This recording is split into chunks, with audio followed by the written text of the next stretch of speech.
A escolha de um tema de pesquisa mostra-se diretamente interferida por vários fatores combinados. O interesse do pesquisador, a relevância do tema, a viabilidade da investigação e a originalidade de certa temática. Tem uma obra que se chama Carta de uma Orientadora, de Débora Diniz, que será disponibilizada para vocês. Nessa obra, a autora diz que o seu tema vai fazer parte da sua memória acadêmica e por isso é tão importante que você tenha adesão e afinidade a essa temática para que também o processo seja prazeroso para o estudante e para que resulte em uma pesquisa relevante dentro do contexto do autor. Após definir um tema, é importante pensar na delimitação desse tema, que é quando o pesquisador escolhe um aspecto específico dentro de um assunto mais amplo para estudar, para investigar. Isso vai fazer com que a pesquisa ela seja mais focada e mais gerenciável. São várias as possibilidades de uso de variáveis para delimitar o nosso tema de pesquisa.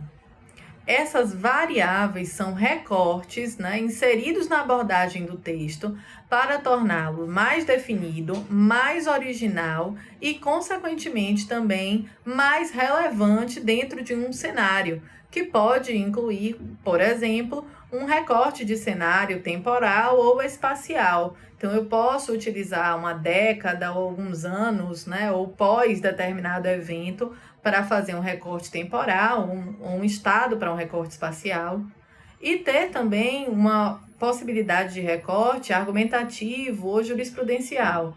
A escolha de um marco teórico, a delimitação desse marco teórico pode ser uma possibilidade, como uma análise a partir de Habermas, ou, por exemplo, a partir de uma escolha jurisprudencial, delimitar quais são as cortes nas quais os julgados serão buscados, ou inclusive delimitar o período de tempo compreendido para o recorte dos precedentes. Para muitos, o TCC nada mais vai ser do que pensar em uma problemática enfrentada no seu dia a dia.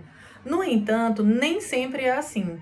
A sua inquietação, ainda que não seja diretamente associada a uma vivência ou a um cenário profissional, quer seja no âmbito dogmático, quer seja no âmbito sociológico, pode ser um bom ponto de partida para que você faça uma excelente pesquisa.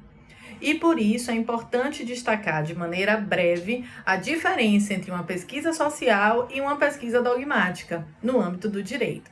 Segundo Pedro Demo, uma pesquisa social, ela é sustentada por um desejo crescente de conhecer melhor a sociedade, tanto nas suas fases quantitativas quanto também nas suas questões qualitativas. Sobretudo por isso.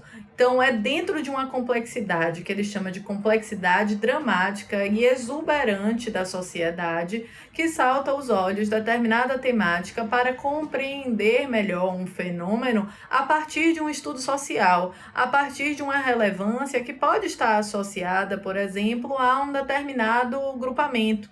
Na nossa especialização, merece destaque, merece ênfase alguns grupos minoritários, que podem, inclusive, estar delimitados por essas variáveis, fazendo com que o seu trabalho ele vá não necessariamente estabelecer uma verdade, do ponto de vista sociológico, mas fazer uma abordagem que leve em consideração esses aspectos sociais, e essas aplicações de determinada hipótese, de determinado argumento, de determinado conteúdo. Enquanto que a pesquisa jurídico-dogmática, ela considera o direito como autossuficiente. E isso faz com que ela trabalhe os aspectos internos ao ordenamento jurídico, como uma lei, uma norma, a inconstitucionalidade ou a aplicação de determinado fenômeno em um ramo do direito. Ela vai desenvolver investigações com vistas à compreensão das questões internas ao ordenamento jurídico.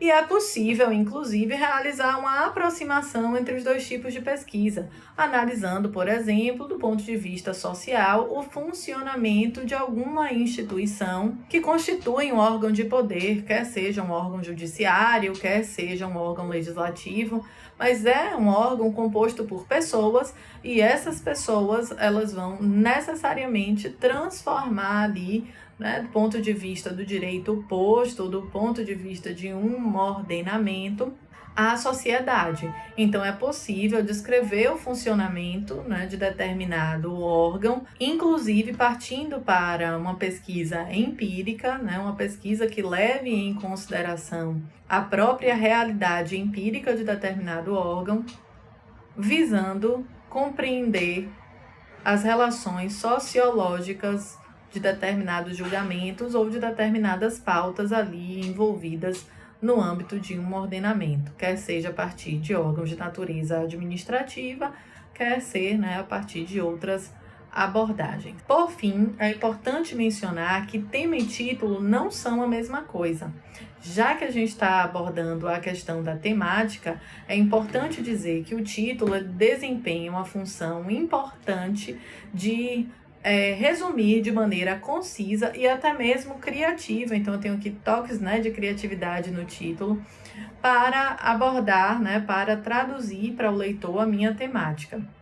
É importante que o título ele se mantenha fiel à investigação, evitando, né, que transmitam ideias que não serão investigadas no presente trabalho e, com isso, a gente acabe gerando uma falsa expectativa no leitor.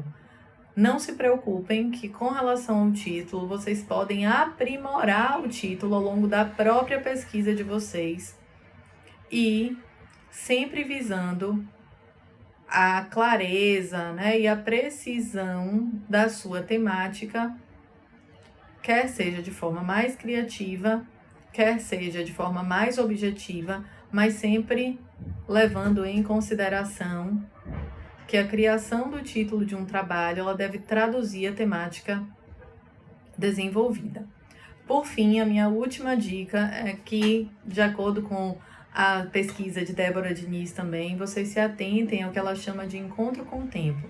A produção acadêmica ela é fruto de dedicação e de esforço dentro do seu cenário de possibilidades. Então, para que você possa se programar para fazer algo de maneira planejada, pensando nos recursos aos quais você vai ter condições, né, de utilizar no âmbito dessa nossa pesquisa, é importante que ela comece a ser delineada desde já. Então, para isso, conte conosco para fazer o melhor trabalho de conclusão possível e até o próximo vídeo.